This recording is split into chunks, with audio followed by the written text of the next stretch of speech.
In government, one of the most important roles of an elected official is get to understand the needs or the circumstances for requests coming from constituents. And you know, in the case of disabilities in particular, many times it's hard to understand the difficulties that people have. And when family members and others become part of the people making the requests and explaining the difficulties that their child is going through and the needs of their child, and gives real good examples, it becomes much easier to understand what we're dealing with. I think the most effective way for partners to connect is the same way anyone and everyone should connect, and that's by either calling or making an appointment to go see. It's much better to go see and meet in person the people who get to enjoy the privilege of passing laws that affect all of us and that do determine policies. That can be on the local, county, state, or even federal level. I think attending public meetings and getting involved in local government is a good way of meeting policymakers and discussing with them the ideas you may have or what they're working on.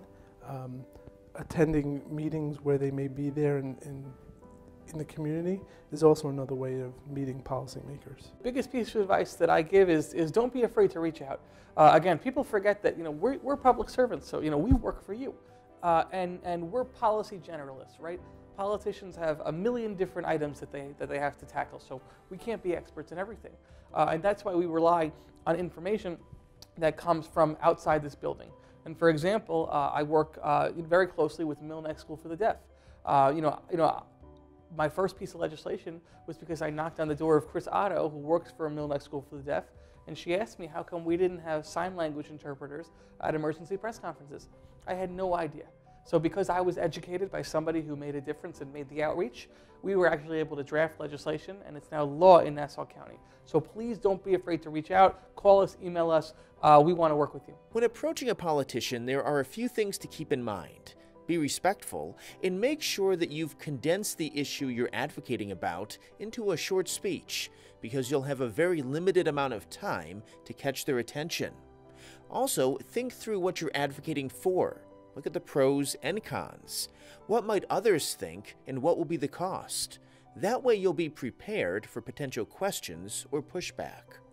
I had one group in, it was a group dealing with mental health issues. And I was being a devil's advocate. And at one point, the one person says, "Senator Brooks, what's happened to you? You've changed." I said, "No, I haven't changed. I'm being a devil's advocate right now to make sure we address what's there."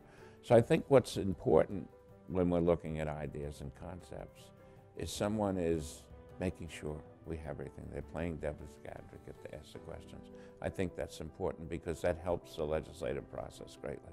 Basically what you're doing is, while you might agree with what's being proposed, you try in your mind to say, well, if somebody that's against that idea, what challenges or questions or concerns would they be expressing to do that?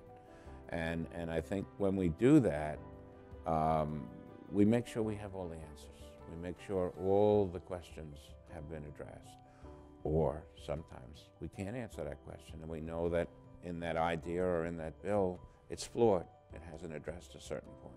Change is certainly possible, but change is slow, especially at federal and state levels. Don't be disheartened by the journey, though, because you may be helping to make history.